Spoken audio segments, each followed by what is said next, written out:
Hello, good morning to all of you.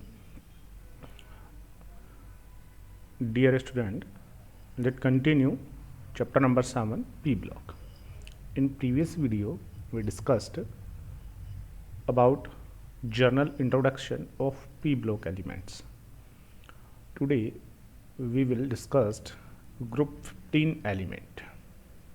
तो आज जो है वो हम P ब्लॉक के अंदर जो ग्रुप 15 जो एलिमेंट्स हैं, 15 ग्रुप के जो एलिमेंट्स होते हैं उन एलिमेंट के बारे में डिस्कस करेंगे बेटा. ठीक है. अब 15 ग्रुप में कौन कौन से एलिमेंट होते हैं? तो 15 जो ग्रुप है, इस 15th ग्रुप के अंदर बेटा इसको एक तो हम नाइट्रोजन फैमिली कहेंगे. क्यों कहेंगे नाइट्रोजन फैमिली? क्योंकि इसका जो फर्स्ट मेंबर है वो नाइट्रोजन होता है. ठीक है. सेकंड मेंबर कौन होता है? फास्फोरस, उसके बाद आर्सेनिक, उसके बाद एंटीमनी, उसके बाद बिस्मिथ, और सबसे लास्ट में जो होता है दैट इज़ मॉस्कोवियम. इसे हम MC से लिख देंगे मॉस्कोवियम. ठीक है. लेकिन मॉस्कोवियम जो होता है ये रेडियो एक्टिव होता है और ये एक टोटली सिंथेटिक एलिमेंट है, इसलिए आपकी बुक में कहीं भी इसके बारे में कोई डिस्कस नहीं होगा. तो यहाँ भी हम इसके बारे में डिस्कस नहीं करेंगे, केवल आपको इतने जो एलिमेंट्स हैं इनके बारे में ही याद रखना है. ठीक है बेटा. इसको याद करना बहुत आसान है. ये नाइट्रोजन है तो इसको कह दो ना प्यार करो ऐसे. इतना प्यार मत कीजिए ऐसे, क्योंकि सीनियर के बाद में आप सब बिछड़ जाओगे, बिछड़ोगे. ठीक है. तो ऐसे करके याद कर सकते हो, ना प्यार करो ऐसे सब बिछड़ोगे. नाइट्रोजन, फास्फोरस, आर्सेनिक, एंटीमनी और बिस्मिथ. ना प्यार करो ऐसे सब बिछड़ोगे. ठीक है. तो ये 15 ग्रुप के एलिमेंट हैं. नाइट्रोजन फैमिली हम इसे कहेंगे. इसमें नाइट्रोजन होता है, फास्फोरस होता है, आर्सेनिक होता है, एंटीमनी होता है, बिस्मिथ होता है और मॉस्कोवियम होता है.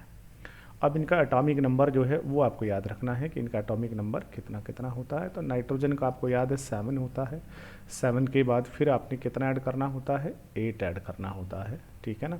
क्योंकि यहाँ से कितने एलिमेंट और हो जाएंगे आपके 7 से आगे जा कर के 10 तक. ठीक है. और उसके बाद उधर से वापस आओगे तो टोटल 8 जो एलिमेंट है वो आपको ऐड करने पड़ेंगे. फिर यहाँ से कितना ऐड होता है बेटा? 18. उसके बाद फिर कितना ऐड करना पड़ता है? 18. और उसके बाद करना पड़ता है 32. और उसके बाद फिर कितना ऐड करते हैं? 32. तो इस तरीके से भी आप किसी का भी जो एटॉमिक नंबर है वो किसी भी ग्रुप के अंदर कैलकुलेट कर सकते हो. तो P ब्लॉक के अंदर आपको क्या करना है? 8, again 8, then 18, then 18, then 32 and then 32. ऐसे करके आप जो है वो 8, 18, 18, 32, 32 करके जो है आप इनका जो एटॉमिक नंबर है वो कैलकुलेट कर सकते हो. ठीक है. उसके बाद में नाइट्रोजन जो होता है बेटा ये प्योरली नॉन मेटल होता है. फास्फोरस भी कैसा होता है? नॉन मेटल होता है. उसके बाद आर्सेनिक और एंटीमनी दोनों के दोनों जो होते हैं बेटा ये दोनों के दोनों मेटलोइड या सेमी मेटल्स होते हैं. और लास्ट के बिस्मिथ और मॉस्कोवियम जो होता है बेटा ये दोनों के दोनों क्या होते हैं? मेटल्स होते हैं. स्टार्टिंग के दो नॉन मेटल, लास्ट के दो मेटल और बीच वाले दोनों क्या होते हैं? मेटलोइड्स होते हैं. तो इनकी थोड़ी सी मेटल एंड नॉन मेटल की प्रॉपर्टी हो गई है 15 ग्रुप. अब ये जो 15 ग्रुप के जो एलिमेंट हैं इनके बारे में कुछ और जो चीज़ें हैं वो हम डिस्कस करते हैं. ठीक है. क्या है? सबसे पहला जो पॉइंट है वो है इनका अक्यूरेंस. सबसे फर्स्ट जो पॉइंट है दैट इज अक्यूरेंस. तो हेडिंग लिखेंगे अक्यूरेंस कि ये कौन कहाँ से मिलता है. Occurrence, occurrence. ठीक है. अब देखिएगा 15 जो ग्रुप है आपका उस ग्रुप के अंदर कौन कौन से हैं एटम्स, कौन कौन से एलिमेंट पाए जाएंगे? Nitrogen, phosphorus, arsenic, antimony, bismuth. ठीक है. और मॉस्कोवियम. तो इसकी बात हम नहीं करेंगे. बस राइट. ये लीजिए. अब सबसे पहले हम बात करते हैं किसके बारे में? नाइट्रोजन के बारे में. ठीक है. तो ये जो सब कुछ लिखा है दैट फॉर नाइट्रोजन, ये सब नाइट्रोजन के बारे में लिखा है. Okay. Nitrogen compresses 78% by volume of the atmosphere. आपको पता है नाइट्रोजन जो एलिमेंट होता है इस ये हमारे एनवायरनमेंट में मोस्ट ऑफ जो है ये नाइट्रोजन गैस के फॉर्म में एग्जिस्ट करता है।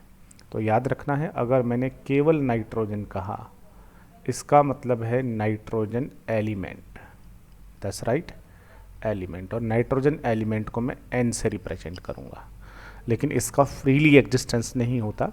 तो नाइट्रोजन के दो जो एटम्स होते हैं ये कंबाइंड होके क्या बना देते हैं, N2।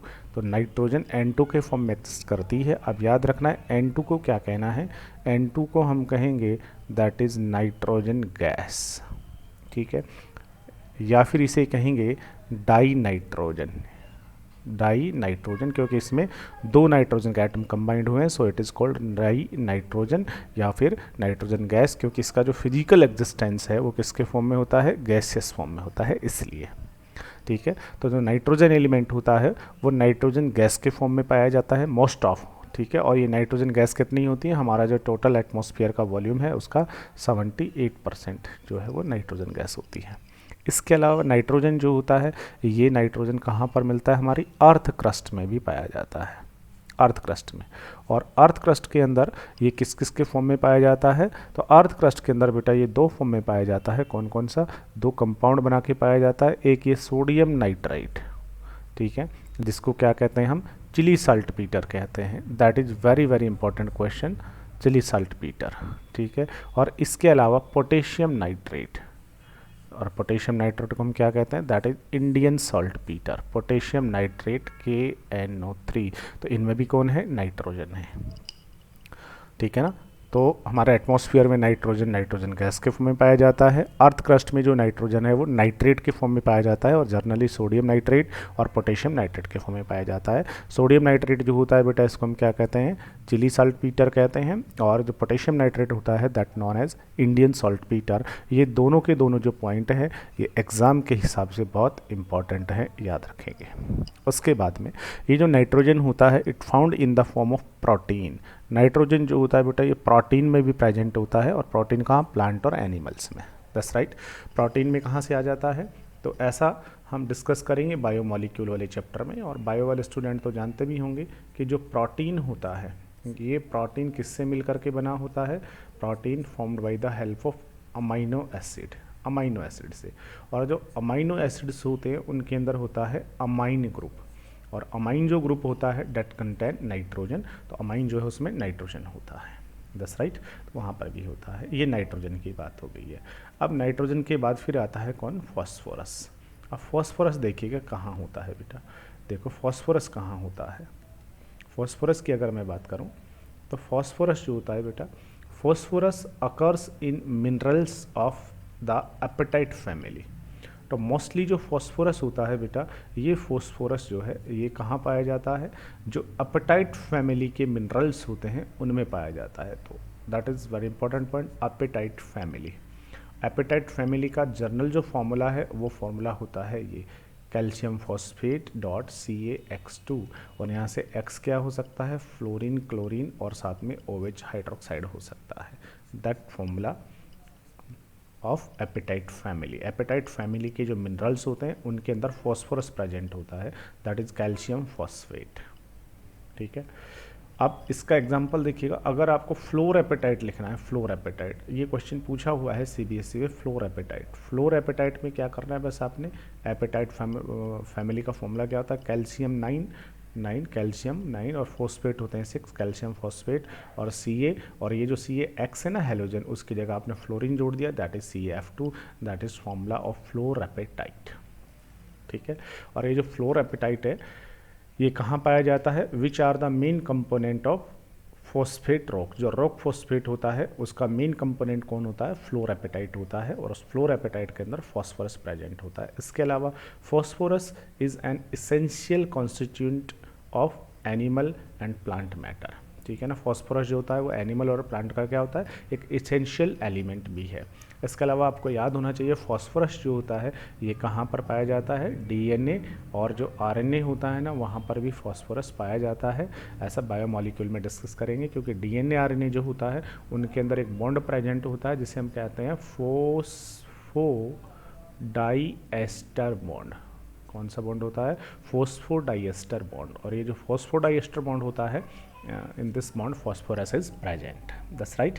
इसके अलावा ऐसा टीवी में देखा होगा, बोन की डेंसिटी या फॉस्फोरस है, बहुत सारे ऐड आते हैं टीवी में, इट प्रेजेंट इन बॉन्स, ठीक है। फॉस्फोरस जो होता है वो बोन में भी प्रेजेंट होता है, as well as in living cell, living cell में भी होता है, किसके फॉर्म में, फोस्फोप्रोटीन के फॉर्म में ये प्रेजेंट होता है, दैट्स राइट। फॉस्फोरस के बाद में फिर नेक्स्ट जो हमें देखना है, ये फॉस्फोरस वो नाइट्रोजन हो गया। अब बात हम करते हैं बाकी के कौन बचे हुए हैं, तो आपको याद होना चाहिए, नाइट्रोजन हो गया है हमारा, फॉस्फोरस हो गया है हमारा, अब बचे हैं आर्सेनिक, एंटीमनी और बिस्मथ। तो अब बात हम करते हैं आर्सेनिक, एंटीमनी और बिस्मथ की, ठीक है। इन तीनों की बात करें तो बेटा आर्सेनिक, एंटीमनी और बिस्मथ जो हैं मोस्टली सल्फाइड मिनरल्स के फॉर्म में पाए जाते हैं, ठीक है ना। These are found mostly in form of sulphide minerals. जैसे आर्सेनिक सल्फाइड, ये कहीं डिस्कस किया होगा, सरफेस केमिस्ट्री में आता है। आर्सेनिक जो होता है that form AS positive 3, sulphide जो होता है दैट फॉर्म S नेगेटिव 2, 2 को आपने यहाँ लाना है, 3 को यहाँ लाना है, मल्टीप्लाई करेंगे क्या बनेगा, AS2S3, that is arsenic sulphide, ठीक है ना, आर्सेनिक सल्फाइड।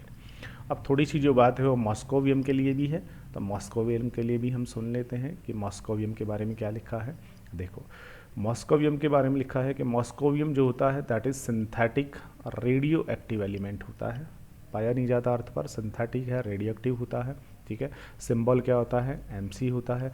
एटॉमिक नंबर कितना होता है, 115 होता है। मास कितना होता है, 289 होता है। और इलेक्ट्रॉनिक कॉन्फ़िगरेशन अगर आप लिखेंगे तो क्या आ जाएगा, जैसा इनका होता है ना S2P3, सेम ऐसा ही इसका हो जाएगा S2P3, बाकी का जो है वो हो ही जाएगा। अब ये रेडियो एक्टिव है, ठीक है ना, इसका जो हाफ लाइफ टाइम होता है वो बहुत कम होता है, हाफ लाइफ टाइम। अब हाफ लाइफ टाइम ये कहाँ डिस्कस किया है, केमिकल काइनेटिक्स में। हाफ लाइफ टाइम जो है बेटा इस मॉस्कोवियम का बहुत कैसा होता है, शॉर्ट होता है, ठीक है ना, इसलिए बहुत ईजीली डिके हो जाता है, बहुत ईजीली डिके हो जाता है, इसलिए इसकी केमिस्ट्री को स्टडी करना थोड़ा डिफ़िकल्ट है, ठीक है। तो 15 ग्रुप के जो एलिमेंट थे, इन 15 ग्रुप के एलिमेंट्स का अभी हमने अक्यूरेंस इनका देख लिया है, दैट्स राइट, कि कौन कौन कहाँ कहाँ पाया जाता है।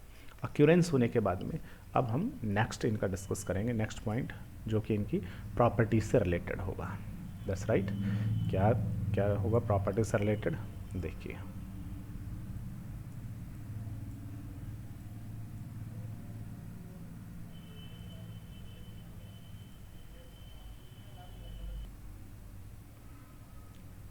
नेक्स्ट जो पॉइंट है वो इनकी प्रॉपर्टीज से रिलेटेड है और वो है एटॉमिक प्रॉपर्टी। अक्यूरेंस के बाद में 15 ग्रुप के जो एलिमेंट हैं, इन 15 ग्रुप के एलिमेंट का नेक्स्ट पॉइंट है atomic property, properties of group 15 element. और प्रॉपर्टी में भी सबसे, एटॉमिक प्रॉपर्टी में भी सबसे फर्स्ट जो पॉइंट है दैट इज इलेक्ट्रॉनिक कॉन्फ़िगरेशन, कि इनका इलेक्ट्रॉनिक कॉन्फ़िगरेशन क्या होता है। तो that is very simple, electronic configuration तो आपको आना ही चाहिए, नाइट्रोजन, फॉस्फोरस, आर्सेनिक, एंटीमनी और बिस्मथ, ठीक है। इनका जनरल इलेक्ट्रॉनिक कॉन्फ़िगरेशन क्या होगा, क्योंकि 15 ग्रुप के हैं, 15 वालों का जनरल इलेक्ट्रॉनिक कॉन्फ़िगरेशन क्या होता है बेटा, NS2N P3, that is general electronic configuration, that's right. अब what is N represent here, you know N here represent number of period. Nitrogen belong with second period, phosphorus belong with third period, fourth period, fifth period and sixth period, और 7 period से कौन belong करता है, वो moscovium, that's right. तो उसकी बात हम नहीं कर रहे हैं। तो नाइट्रोजन के लिए लास्ट या वैलेंस या जनरल इलेक्ट्रॉनिक कॉन्फ़िगरेशन क्या हो जाएगा जब 2 यूज करोगे N की जगह, ठीक है, that is 2s2 2p3। Same ऐसे ही फॉस्फोरस का लास्ट क्या बनेगा, 3s2 3p3। आर्सेनिक का क्या बनेगा, 4s2 4p3। इसका क्या बनेगा, 5s2 5p3। इसका अब क्या बनेगा, 6x2 6p3। और ऐसे ही मॉस्कोवियम के लिए बनेगा 7s2 7p3। लीजिए दैट इज़ इलेक्ट्रॉनिक कॉन्फ़िगरेशन। और हमें स्टार्टिंग का जो है वो कहीं काम नहीं आएगा, बस लास्ट का जो कॉन्फ़िगरेशन है थोड़ा सा वही हमें याद रखना है, दैट्स राइट। कॉन्फ़िगरेशन के बाद में सेकंड जो पॉइंट आपको डिस्कस करना है that is atomic and ionic radius. Second जो पॉइंट डिस्कस करेंगे that is atomic and ionic ready, ठीक है। इसका मतलब सीधा सीधा सा जो रेडियस है, इसका सीधा सीधा सा जो मतलब है वो है इसके साइज से, सीधा सीधा सा जो मतलब है वो किससे है, इसके साइज से, ठीक है। तो यहाँ जो हम डिस्कस कर रहे हैं दैट इज साइज, ठीक है। तो सीधा सीधा सा जो मतलब है वो साइज से है। अब आप एक चीज़ तो जानते हो कि जैसे जैसे हम क्या करते हैं, अप टू डाउन जाएंगे, जैसे जैसे हम अप टू डाउन जाते हैं क्या होता है, on going up to down nitrogen का साइज बहुत स्मॉलर होता है, इससे बड़ा फास्फोरस है, और बड़ा कौन है, आर्सेनिक से थोड़ा बड़ा एंटीमनी, और सबसे बड़ा कौन सा होगा, बिस्मिथ होगा। मॉस्कोवियम ऑब्वियसली सबसे लार्जर होगा, बट उसकी बात नहीं करेंगे। तो देखिएगा जैसे जैसे अप टू डाउन जा रहे हो, बोलिएगा इनकी जो कोवेलेंट रेडियस है उसकी वैल्यू कंटिन्यूसली क्या होती जा रही है, इंक्रीज होती जा रही है, ठीक है ना। तो एटॉमिक एंड आयनिक रेडियस क्या होती जाती है, इंक्रीज होती जाएगी डाउन जैसे जैसे आप जाओगे, ठीक है। अब यहाँ पर आपको समझनी है दो बातें, दो जो इंपॉर्टेंट क्वेश्चन है वो यहाँ पर पूछे जाते हैं। फर्स्ट जो इंपॉर्टेंट क्वेश्चन है वो कौन सा है, फर्स्ट इंपॉर्टेंट क्वेश्चन क्या है वो देखिएगा कि नाइट्रोजन जो है उसका कोवेलेंट रेडियस आप देखिए कितना है, 70 पिकोमीटर है, बट फास्फोरस का कितना है, 110 पिकोमीटर है। जब आप नाइट्रोजन से फास्फोरस पर जा रहे हो, ठीक है ना, तो देखिएगा जो रेडियस है, ठीक है, उसके अंदर बहुत कंसीडरेबल इंक्रीमेंट हुआ है। फर्स्ट क्वेश्चन यहाँ से आ गया कि when we goes from nitrogen to phosphorus add the change in atomic radius या ionic radius is considerable, why. जब हम नाइट्रोजन से फास्फोरस पर जाते हैं तो एटॉमिक रेडियस में कंसीडरेबल इंक्रीमेंट होता है, मतलब काफ़ी बड़ा चेंज होता है। क्यों होता है काफ़ी बड़ा चेंज, ठीक है ना। बस यहीं से ही एक CBSE का जो क्वेश्चन है वो बनता है, जो कि आपको आना चाहिए। क्यों कंसिडरेबल चेंज हुआ, तो बहुत सीधा सा लॉजिक आपको बताने के साथ, नाइट्रोजन जो था उसका कॉन्फ़िगरेशन है 1s2 2s2 2p3, but phosphorus का क्या है 1s2 2s2 2p6 3s2 3p3, also 3d hair present, और 3d ऑर्बिटल कैसे यहाँ पर वैकेंट। तो वैकेंट जो ऑर्बिटल है ना उसके कारण से यहाँ पर क्या हुआ है, साइज में काफ़ी चेंज जो है वो आया है। That's right, due to presence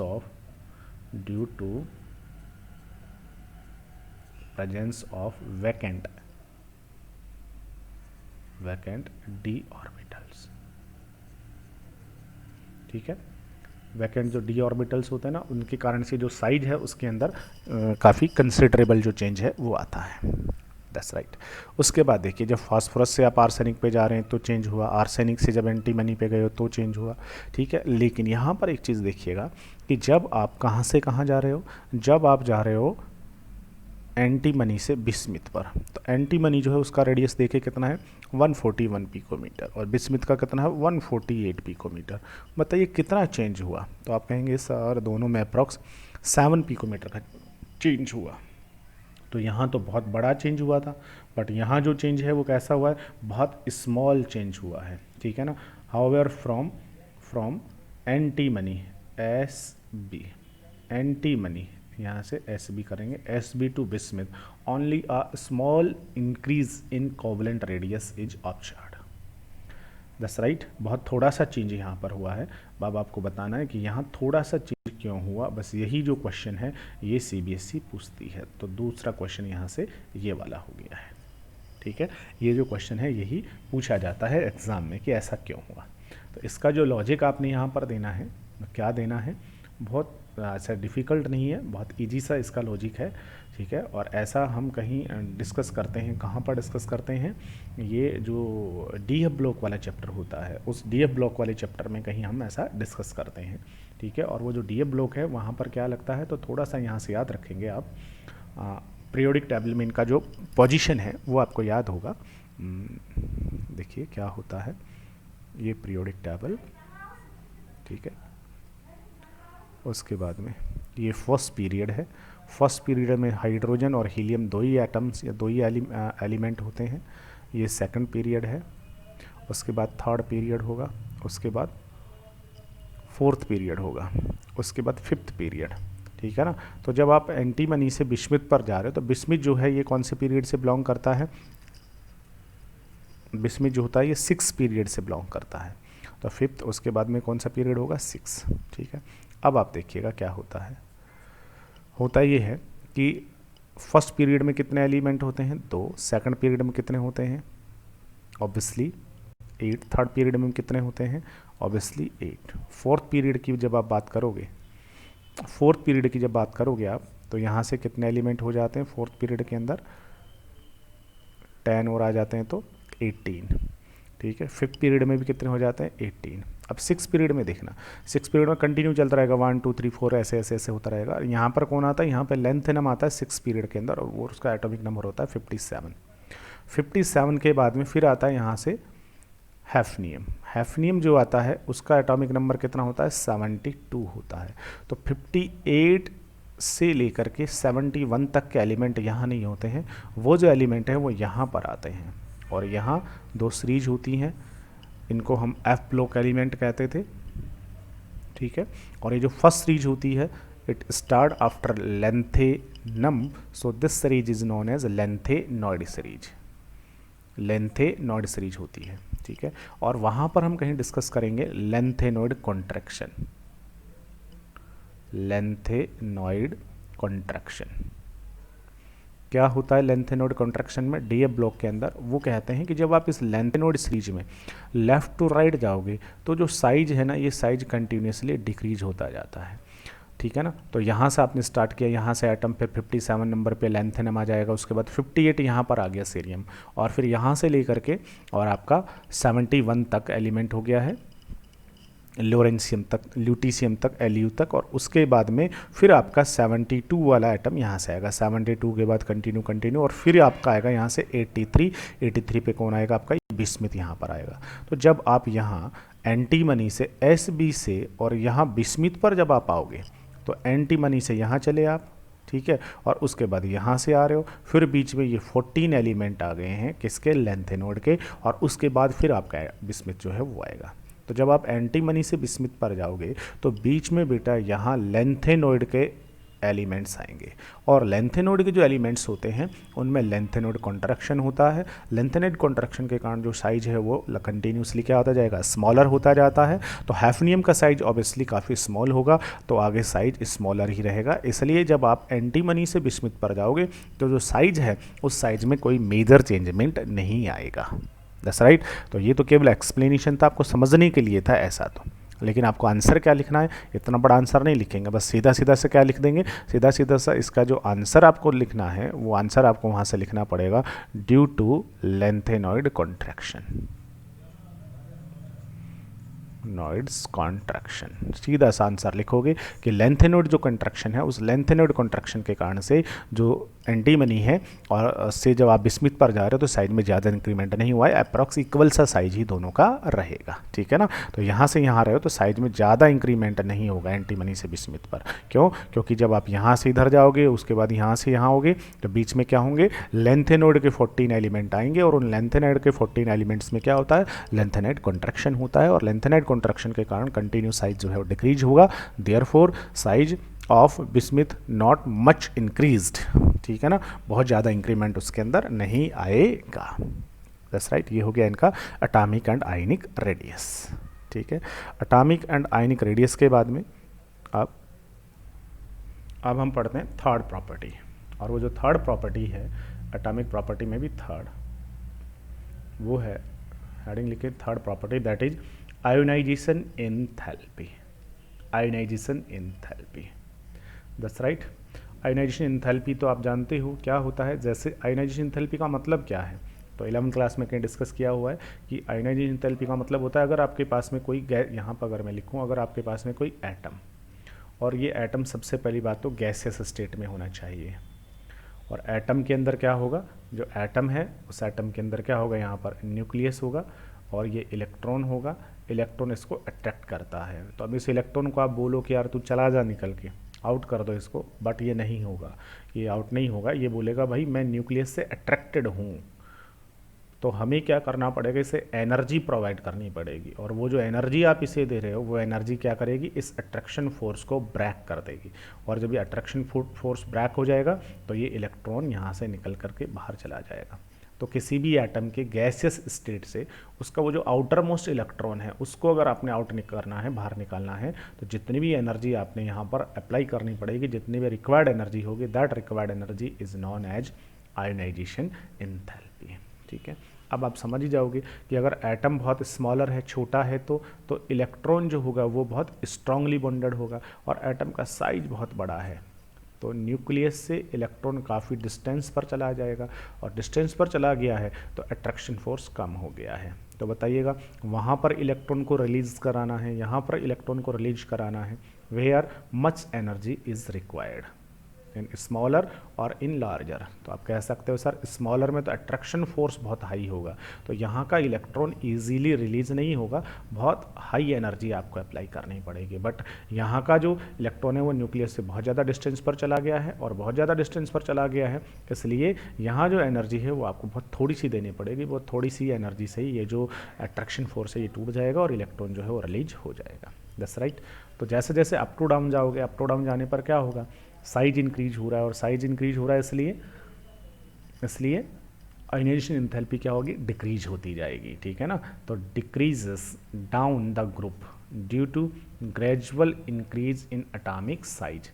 ठीक है, एटॉमिक साइज जो है वो कंटिन्यूसली इंक्रीज हो रहा है, इसलिए जो आयोनाइजेशन एंथैल्पी है वो कंटिन्यूसली डिक्रीज होती जाएगी। ये इनकी वैल्यू है, एग्जाम में कहीं कोई नहीं पूछेगा कि कितनी कितनी वैल्यू है, बस एक जनरल ट्रेंड जो है वो आपको आना चाहिए।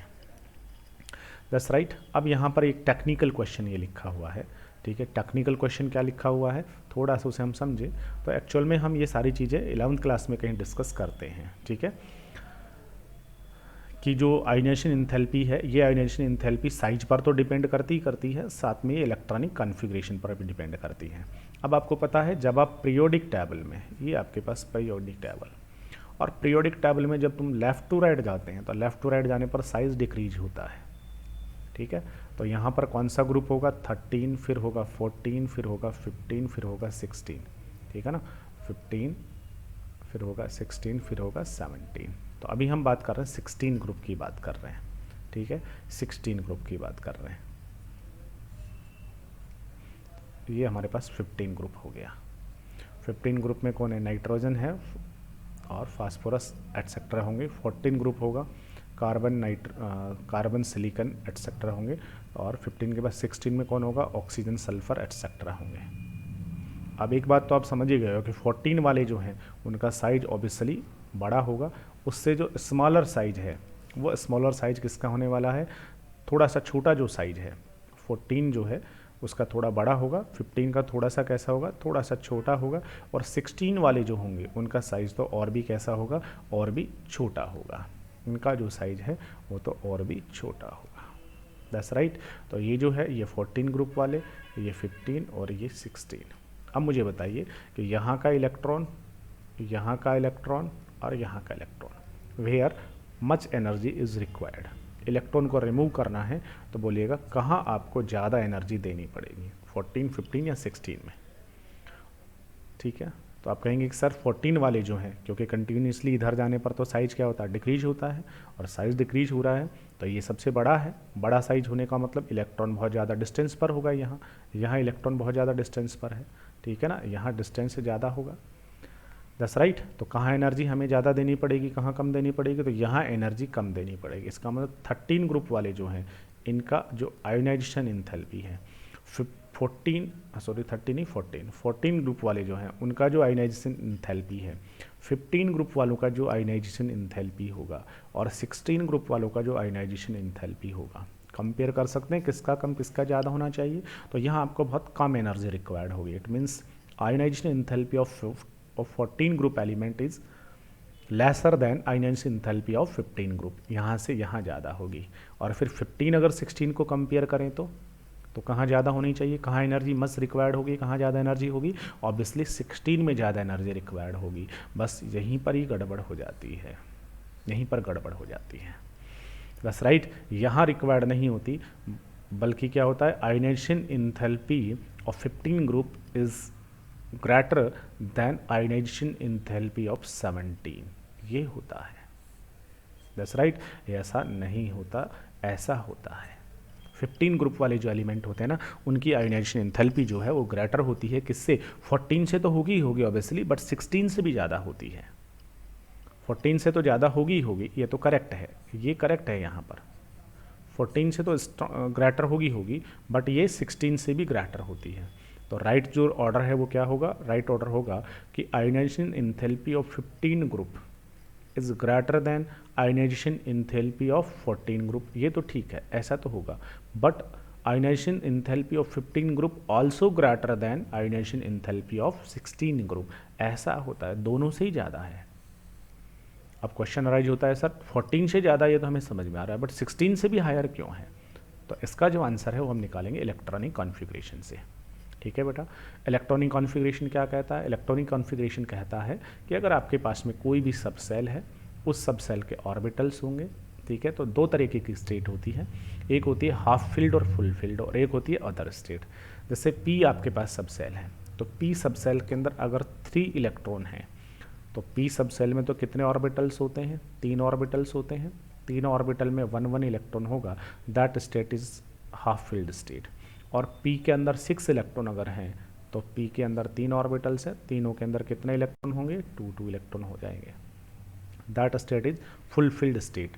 तो क्या कहते हैं साइंटिस्ट? वो कहते हैं कि जो हाफ फील्ड और फुलफिल्ड स्टेट होती है ना, ये ज़्यादा स्टेबल होती है। किससे? अदर जो स्टेट है, अगर P4, P2, P1 स्टेट है ना, तो उनसे ये स्टेट ज़्यादा स्टेबल होती है ऑर्बिटल्स की। दस राइट। अब आप इस चीज़ को एक्सप्लेन कर सकते हो बहुत आसानी से। कैसे? क्या हो जाएगा यहाँ पर? यहाँ पर देखिए,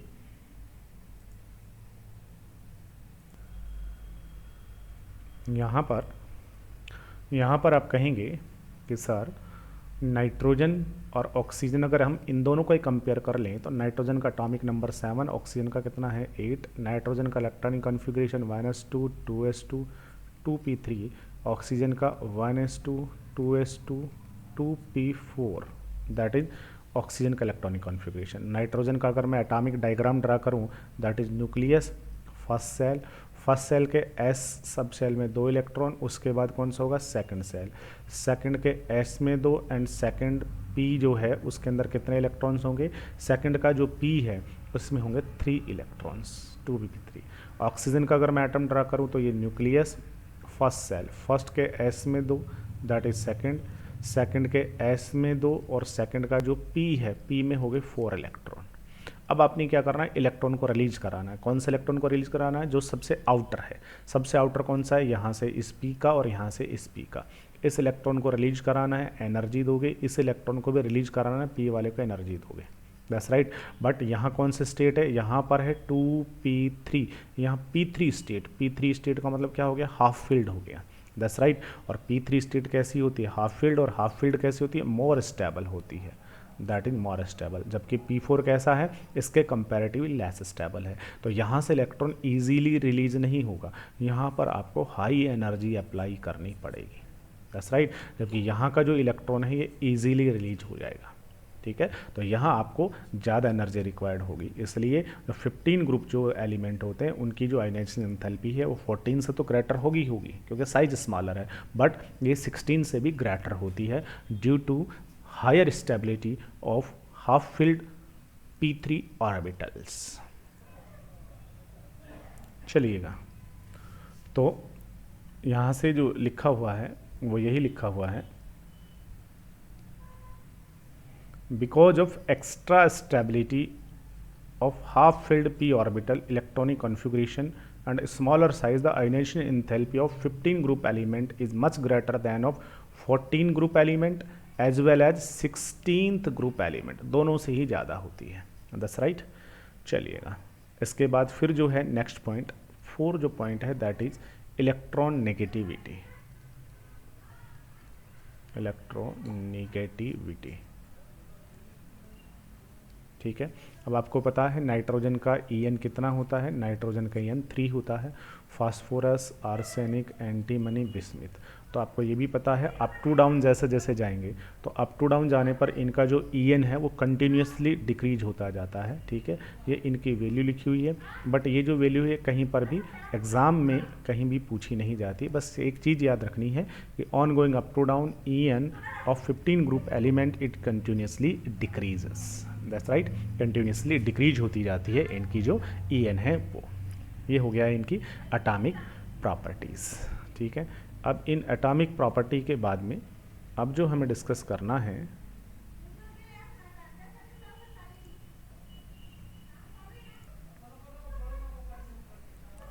next topic physical properties of 15 group element. ये जो 15 ग्रुप के एलिमेंट हैं, अब बेटा हम इनकी जो फिजिकल प्रॉपर्टी है वो फिजिकल प्रॉपर्टी डिस्कस करते हैं। That's right. देखिएगा फिजिकल प्रॉपर्टी, तो इसके अंदर कुछ पॉइंट्स है जो कि आपको याद रखने हैं। सबसे पहला पॉइंट देखिएगा, all the element of this group are polyatomic. That's right, सारे के सारे पॉली एटॉमिक होते हैं। मोनो एटॉमिक कौन से होते हैं? तो फिर सारे ही पॉली एटॉमिक होते हैं, बट जो 18 ग्रुप के एलिमेंट होते हैं जैसे हीलियम, नियॉन, आर्गन, ये मोनो एटॉमिक होते हैं। ठीक है ना, जैसे हीलियम गैस आपने नाम सुना हो, हीलियम गैस। ठीक है, तो ये हीलियम गैस केवल एटम के फॉर्म में ही होती है, ऐसे He। नाइट्रोजन गैस बोलोगे तो N2 ऐसे होता है। ठीक है ना, तो ये डाई एटॉमिक है। तो ये सारे के सारे पॉली एटॉमिक होते हैं सब के सब। अब dinitrogen is a diatomic gas. Dinitrogen जो होता है Ni2N2, ये क्या होता है? गैस होती है, जबकि और बाकी के जितने भी एलिमेंट हैं उन सबका जो फिजिकल स्टेट है वो सबका क्या होता है? सॉलिड होता है। ठीक है, metallic character increase down the group. अब आपको याद होना चाहिए फास्फोरस, नाइट्रोजन, आर्सेनिक, एंटीमनी और बिस्मिथ, इनमें क्या था? जैसे जैसे आप अप टू डाउन जा रहे थे तो आपको याद होना चाहिए क्या हो रहा था। अप टू डाउन जाने पर आपको थोड़ा सा याद होना चाहिए हो क्या रहा था। तो यहाँ से जो आपका फास्फोरस और नाइट्रोजन दोनों थे, दोनों क्या थे? Non metals. लास्ट वाले बिस्मिथ और मॉस्कोवियम दोनों क्या थे? 2000 मेटल्स। और ये दोनों क्या थे? मेटेलॉइड। ठीक है, ये मेटेलॉइड्स थे। तो जैसे जैसे नीचे जा रहे तो क्या हो रहा है? मेटेलिक करेक्टर इंक्रीज हो रहा है। That's right, metallic character increase हो रहा है। क्यों इंक्रीज होता है मेटेलिक करेक्टर?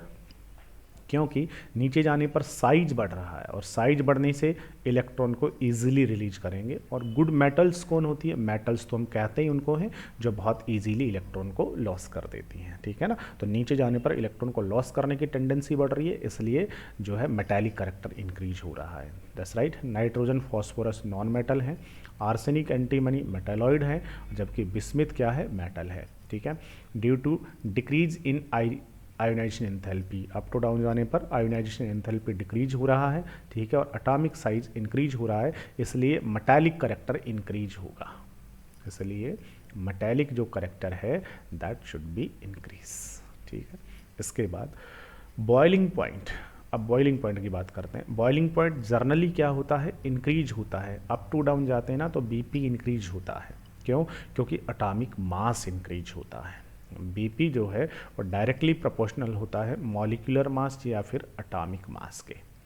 ठीक है बेटा, तो मास इंक्रीज होगा, इसलिए इनका जो बॉइलिंग पॉइंट है वो इंक्रीज होता है from top to bottom in the group. ठीक है, बट द मेल्टिंग पॉइंट जो होता है ना, इसमें थोड़ी इरेगुलरिटी होती है। मेल्टिंग पॉइंट जो होता है अप टू आर्सेनिक क्या होता है? ये इंक्रीज होता है, आर्सेनिक तक इंक्रीज होता है। ठीक है, और उसके बाद मेल्टिंग पॉइंट जो है वो क्या होने लगता है? डिक्रीज होने लगता है। क्यों डिक्रीज होता है? Due to weak metallic bond, due to weak metallic bond. ठीक है, उसके कारण से ये डिक्रीज होने लगता है। इसके बाद except nitrogen all element show allotropy. Nitrogen जो होता है इसका कोई एलोट्रॉप नहीं होता। ठीक है, बाकी जो और जो एटम्स हैं उनके क्या होते हैं? अच्छा, मैंने उल्टा लिख दिया यहाँ पे, नाइट्रोजन फास्फोरस आएगा। ठीक है यहाँ, ठीक है, तो नाइट्रोजन जो होता है बेटा इसका कोई एलोट्रॉप नहीं होता, बट बाकी सब जो है इनके एलोट्रॉप्स होते हैं। जैसे फास्फोरस है, इसके एलोट्रॉप्स होते हैं, red phosphorus, black phosphorus, white phosphorus. ठीक है ना, ये आगे हम डिस्कस करेंगे। नाइट्रोजन का कोई एलोट्रॉप नहीं होता। These are the physical property. ठीक है, जो कि आपको पॉइंट वाइज पॉइंट सबकी याद होनी चाहिए। ठीक है, इसके बाद में अब हम डिस्कस करते हैं, अब जो नेक्स्ट टॉपिक है दैट इज ऑक्सीडेशन स्टेट। ठीक है, the very important point, oxidation state. Oxidation state आपको याद रखना था क्या मतलब होता था। ऑक्सीडेशन स्टेट का मतलब होता था किसी भी एटम के ऊपर, किसी भी कंपाउंड में जो नेट चार्ज होता है, नेट जो चार्ज उस एटम के ऊपर है, चार्ज ऑन एनी एटम, वो चार्ज ही उसका क्या होता है? ऑक्सीडेशन स्टेट होता है। That's right. और इनकी जो कॉमन ऑक्सीडेशन स्टेट होती है वो क्या होती है? कॉमन ऑक्सीडेशन स्टेट जो है वो -3 + 3 होती है, क्योंकि नाइट्रोजन, फॉस्फोरस, आर्सेनिक, एंटीमनी और बिस्मिथ। That's right. इनका कॉन्फ़िगरेशन क्या होता है? 3 या जो भी है NS2 और NP3। That's right. तो जब P के तीनों इलेक्ट्रॉन पार्टिसिपेट करेंगे। अब अगर इसने तीनों के तीनों इलेक्ट्रॉन डोनेट कर दिए हैं तो ऑक्सीडेशन स्टेट क्या हो जाएगी, +3। और 3 इलेक्ट्रॉन अगर इसने गेन कर लिया ऑक्टेट कंप्लीट करने के लिए तो क्या हो जाएगी, -3। लेकिन बहुत बार क्या होता है, इन 3 के साथ में ये दोनों इलेक्ट्रॉन भी पार्टिसिपेट कर लेते हैं बॉन्डिंग में, तो फिर कौन सी ऑक्सीडेशन स्टेट हो जाती है, +5 ऑक्सीडेशन स्टेट हो जाती है। दैट्स राइट, ये इनकी ऑक्सीडेशन स्टेट है। अब देखिएगा इनमें से देखो माइनस ऑक्सीडेशन स्टेट या नेगेटिव ऑक्सीडेशन स्टेट कब होगा, जब इलेक्ट्रॉन गेन करेंगे। और इलेक्ट्रॉन गेन कौन कर सकता है, जिसकी En ज़्यादा है। और En ज़्यादा किसकी होती है, नाइट्रोजन की। तो नाइट्रोजन जो होता है ये -3 ऑक्सीडेशन स्टेट शो करता है। लेकिन नीचे वाले जैसे जैसे नीचे जाएंगे आप, डाउनवर्ड जाएंगे, वैसे वैसा साइज इंक्रीज होगा। साइज इंक्रीज होगा तो इलेक्ट्रॉन को गेन करने की टेंडेंसी क्या होगी, कम होगी। तो नीचे जाएंगे तो ये इलेक्ट्रॉन गेन नहीं करेंगे बट ये डोनेट करेंगे। तो जो -3 जो ऑक्सीडेशन स्टेट है, इसकी जो स्टेबिलिटी है वो नीचे जाने पर क्या होती है, डिक्रीज होती है। ठीक है ना, नीचे वाले -3 शो नहीं करेंगे। बस राइट। तो नीचे वाले जो हैं वो कौन से शो करेंगे, नीचे वाले जो हैं वो +3 शो करेंगे और +5 शो करेंगे। अब इन दोनों में भी जब आप इनर्ट पेयर इफेक्ट लगाएंगे, इनर्ट पेयर इफेक्ट, ठीक है, तो इनर्ट पेयर इफेक्ट में क्या होता था, अगर आपको थोड़ा सा याद हो इनर्ट पेयर इफेक्ट, तो इनर्ट पेयर इफेक्ट में होता था कि इनकी जो जैसे फॉस्फोरस है तो फॉस्फोरस +3 ऑक्सीडेशन स्टेट भी शो करता है, +5 भी करता है। ठीक है ना, आर्सेनिक है +3 भी करेगा, +5 भी करेगा। लेकिन जैसे जैसे नीचे जाएंगे ना, तो नीचे जाने पर क्या होता है, S के इलेक्ट्रॉन बॉन्डिंग में पार्टिसिपेट नहीं करेंगे। जिससे नीचे जाने पर क्या होगा, जैसे आपका एंटीमनी और बिस्मिथ है, तो नीचे जाने पर क्या होंगे, इनके S के इलेक्ट्रॉन पार्टिसिपेट नहीं करेंगे ना, तो फिर केवल P के पार्टिसिपेट करेंगे। इसलिए नीचे वाले जो एटम्स हैं या नीचे वाले जो एलिमेंट्स हैं वो आपका कौन सा ऑक्सीडेशन स्टेट शो करेंगे, +3 ऑक्सीडेशन स्टेट शो करेंगे। जबकि बीच वाले +3 +5 दोनों शो करेंगे। तो +3 जो ऑक्सीडेशन स्टेट है, इस +3 ऑक्सीडेशन स्टेट की जो स्टेबिलिटी है, स्टेबिलिटी जो है, अब ये रीजन एस्ट्रेशन जो क्वेश्चंस होते हैं उनमें पूछ लिया जाता है, इसकी जो स्टेबिलिटी होगी, ये stability on going up to down क्या होती है, इंक्रीज होती जाती है। बट +5 जो ऑक्सीडेशन स्टेट है, इसकी जो स्टेबिलिटी है, स्टेबिलिटी ऑफ +5 ऑक्सीडेशन स्टेट, ठीक है, on going up to down, ये क्या होती है, ये डिक्रीज होती है। ठीक है, तो +3 वाले की स्टेबिलिटी इंक्रीज होगी, +5 वाले की डिक्रीज होगी due to inert pair effect. किसके कारण से होगा ऐसा, ऐसा होगा इनर्ट पेयर इफेक्ट के कारण से, that is due to inert pair effect के कारण से ऐसा होगा। ठीक है, the tendency of exhibit -3 oxidation state decrease होती जाएगी। ठीक है, क्योंकि नीचे जाने पर साइज इंक्रीज हो रहा है और मेटालिक करेक्टर इंक्रीज हो रहे हैं, इलेक्ट्रॉन डोनेट करने की टेंडेंसी बढ़ रही है इसलिए।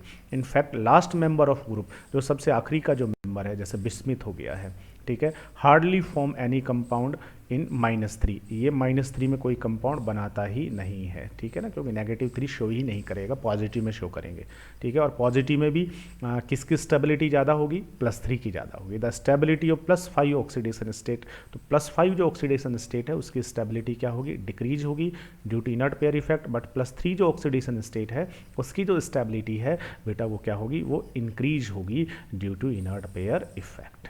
That's right. इसलिए बिस्मिथ जो है, उस बिस्मिथ के मतलब बहुत कम, रेयरली जो कंपाउंड है ना वो बनेंगे +5 ऑक्सीडेशन स्टेट में। जैसे बिस्मिथ का +5 ऑक्सीडेशन स्टेट में कौन सा कंपाउंड बना है, केवल एक ही कंपाउंड है। ठीक है, वो भी है BiF5। तो +5 ऑक्सीडेशन स्टेट नीचे जाने पर शो नहीं करेंगे, +3 शो करेंगे। ठीक है, बीच वाले कौन सी शो करेंगे, +3 +5 दोनों शो करेंगे। और नाइट्रोजन कॉमनली कौन सी शो करता है, मोस्ट ऑफ -3 शो करता है नाइट्रोजन। दस राइट। इसके अलावा +5 के अलावा, बिसाइड +5 ऑक्सीडेशन स्टेट के अलावा नाइट्रोजन देखो क्या करता है, -3 तो इसकी जर्नल है, याद रखना है। अब अगर मैं केवल नाइट्रोजन के बारे में बात कर लूँ थोड़ी सी, ठीक है बेटा, केवल मैं नाइट्रोजन के बारे में बात करूँ थोड़ी सी, तो याद रखना है कि जो नाइट्रोजन होता है, इस नाइट्रोजन की जनरल जो ऑक्सीडेशन स्टेट है वो होती है -3। Most of nitrogen -3 he show करता है। दैट्स राइट, मोस्ट ऑफ जो नाइट्रोजन है ये कौन सी शो करता है, -3 शो करता है। बट इसके अलावा नाइट्रोजन जो है ये +5 के अलावा +1 +2 +4 +3, ठीक है ना, ये +3 +4, ये सारी ऑक्सीडेशन स्टेट जो है ना ये भी नाइट्रोजन शो करता है। ठीक है। बट किसके साथ शो करता है ये याद रखना है, ये शो करता है केवल ऑक्सीजन के साथ, विद ऑक्सीजन के साथ में, ठीक है। फॉर एग्जांपल जैसे अगर मैं आपको कहूँ कि नाइट्रोजन और ऑक्सीजन जब आपस में रिएक्ट करते हैं तो कंपाउंड बनता है N2O5। अब N2O5 में नाइट्रोजन का ऑक्सीडेशन स्टेट कैलकुलेट करेंगे +5 आएगा, नाइट्रोजन ऑक्सीजन का रिएक्ट करेंगे तो कंपाउंड बनता है N2O3, यहाँ से नाइट्रोजन का निकालेंगे +3 आएगा, नाइट्रोजन ऑक्सीजन रिएक्ट करके बनाते हैं NO2, NO2 में नाइट्रोजन का ऑक्सीडेशन स्टेट निकालेंगे +4 आएगा, ठीक है।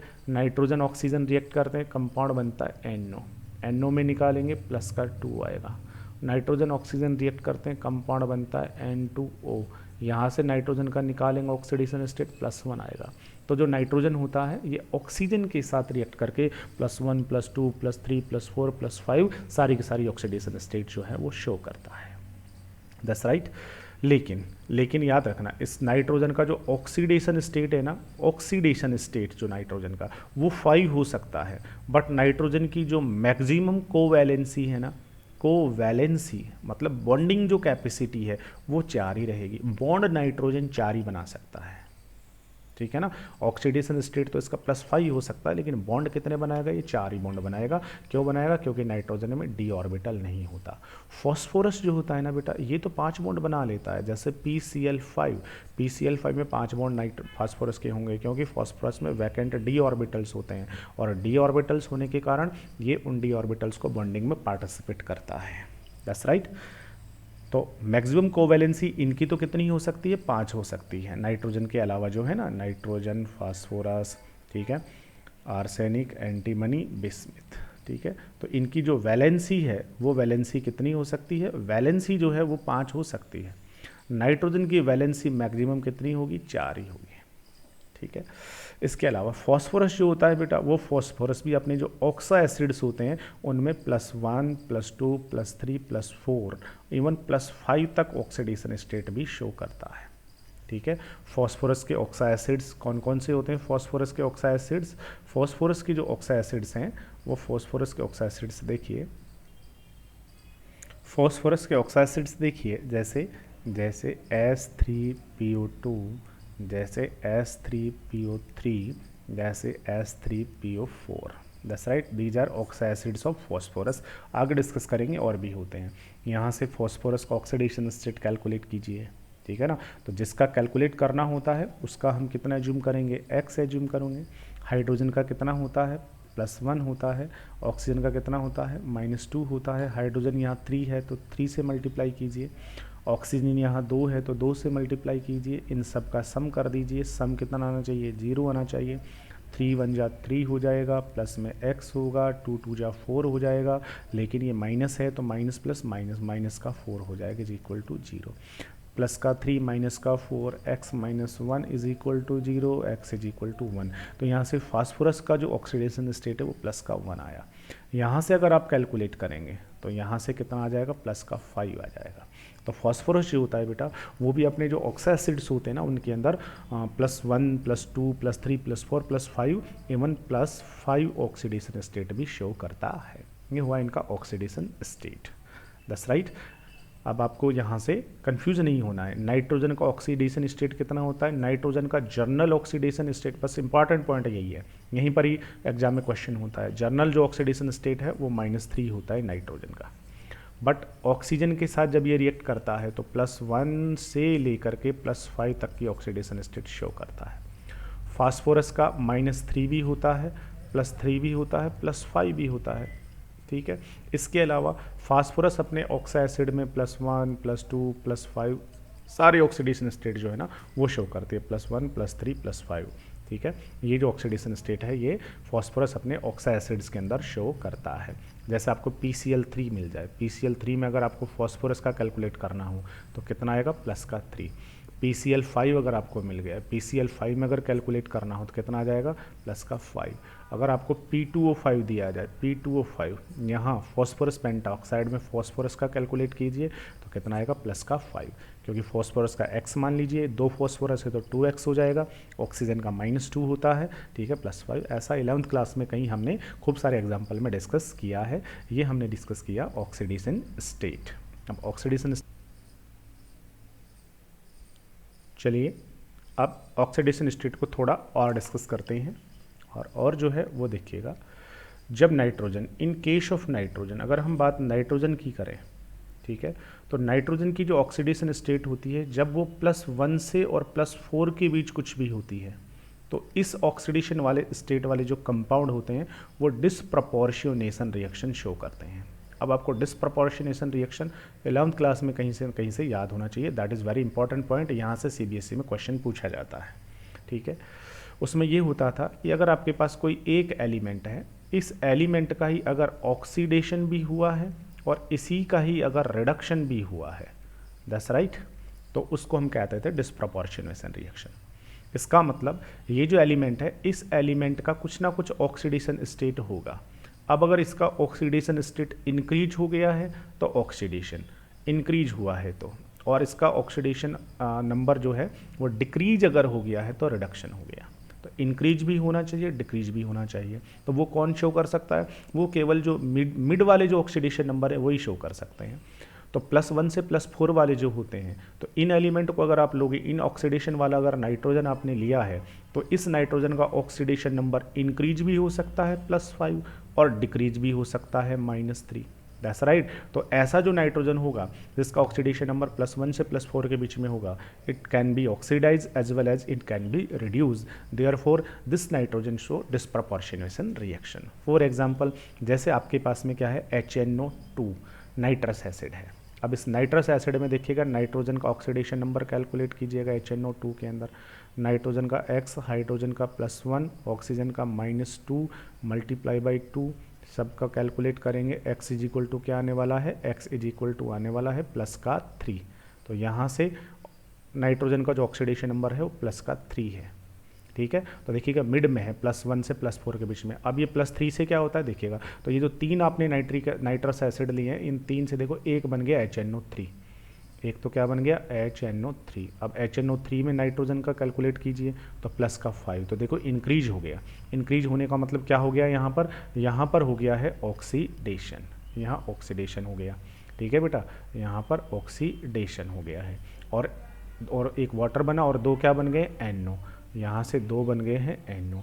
NO में देखो नाइट्रोजन का ऑक्सीडेशन नंबर निकालोगे कितना, नाइट्रोजन का x और ऑक्सीजन का -2, दोनों का सम करोगे is equal to 0, x is equal to +2। तो यहाँ से नाइट्रोजन का ऑक्सीडेशन नंबर +2 हो गया। तो +3 से +5 हुआ, इंक्रीज हो गया, इंक्रीज होने का मतलब ऑक्सीडेशन हो गया, और +3 से +2 हो गया, डिक्रीज हो गया, इसका मतलब क्या हो गया, रिडक्शन हो गया। तो डिसप्रपोर्शनेशन रिएक्शन शो करेंगे कब, जब नाइट्रोजन +1 और +4 के बीच में होगा, +1 हो, +2, +3, +4 कोई सा भी हो, क्योंकि इसका ऑक्सीडेशन नंबर अब डिक्रीज भी हो सकता है और इंक्रीज भी हो सकता है, ठीक है। लेकिन अगर मान लीजिए HNO3 मेरे पास में है, तो HNO3 में तो नाइट्रोजन का +5 है, अब इसका डिसप्रपोर्शनेशन नहीं होगा, याद रखना, ऐसा क्वेश्चन पूछा गया, इसका डिसप्रपोर्शनेशन रिएक्शन शो नहीं करेगा। क्यों? क्योंकि डिसप्रपोर्शनेशन होने के लिए तो ऑक्सीडेशन भी और रिडक्शन भी होना चाहिए। तो अब इसका +5 ऑलरेडी पहले से है, अब ऑक्सीडेशन होने का मतलब है इंक्रीज होना चाहिए, बट +6 तो शो ही नहीं करता ये, तो ये नहीं करेगा, दैट्स राइट। चलिए, इसी तरीके से फॉस्फोरस जो होता है, वो फॉस्फोरस भी क्या करता है, जब वो अपनी इंटरमीडिएट ऑक्सीडेशन स्टेट में होगा तो फॉस्फोरस भी डिसप्रपोर्शनेशन रिएक्शन शो करता है। ऐसी रिएक्शन हम आगे डिस्कस करेंगे। Nitrogen is respect to maximum covalency 4, nitrogen का ऑक्सीडेशन नंबर हमने कहा +5 हो सकता है, बट मैक्सिमम कोवैलेंसी कितनी होगी, 4 ही होगी। और 4 में भी कौन पार्टिसिपेट करेगा, s का एक ऑर्बिटल, और 3 किसके ऑर्बिटल पार्टिसिपेट करेंगे, p के, जिससे ये केवल 4 ही बॉन्ड बना सकता है। तो मैक्सिमम कोवैलेंसी 4 ही रहेगी, क्योंकि वैकेंट d नहीं होता, ठीक है ना, बाकी की 5 भी हो सकती हैं, ठीक है। The heavier element have vacant d, उनमें वैकेंट d होता है, ठीक है, जिसके कारण से वो क्या करते हैं, अपनी जो कोवैलेंसी है उस कोवैलेंसी को क्या कर लेते हैं, एक्सपेंड कर लेते हैं। जैसे फॉस्फोरस है, उसने एक आयन क्या बना दिया, PF-6 ये बना दिया। तो यहाँ इसकी कोवैलेंसी कितनी हो गई है, यहाँ इसकी कोवैलेंसी जो है वो हो गई है 6, PCl5 अगर आपके पास में है तो हेयर 5 जो क्लोरीन एटम्स हैं, 5 chlorine atoms bonded with 1 phosphorus, therefore here another bonded atoms number is 5. It means phosphorus formed here 5 bond. Due to this here covalency is 5. That's right. तो बाकी के जो heavier element होते हैं वो अपनी covalency को expand कर लेते हैं due to presence of vacant d orbital. But nitrogen की ऑक्सीडेशन नंबर तो 5 हो सकता है, बट वैलेंसी जो है वो या कोवेलेंसी जो है वो 4 ही रहेगी. ये हो गया है कुछ जर्नल प्रॉपर्टीज़ ऑफ, किसकी जर्नल प्रॉपर्टी हमने पढ़ी है, 15 ग्रुप के जो एटम्स हैं उनकी, उनका इलेक्ट्रॉनिक कॉन्फ़िगरेशन हमने डिस्कस किया है. इलेक्ट्रॉनिक कॉन्फ़िगरेशन के अलावा हमने उनका आयोनाइजेशन एंथैल्पी, उनका रेडियस, ठीक है, और इसके अलावा उनका ऑक्सीडेशन स्टेट, उनकी अक्यूरेंस, ये सारी की सारी प्रॉपर्टी हमने डिस्कस कर ली है. अब इसके बाद में नेक्स्ट जो टॉपिक्स हमारे होंगे वो हम नेक्स्ट क्लास में डिस्कस करेंगे. Thank you.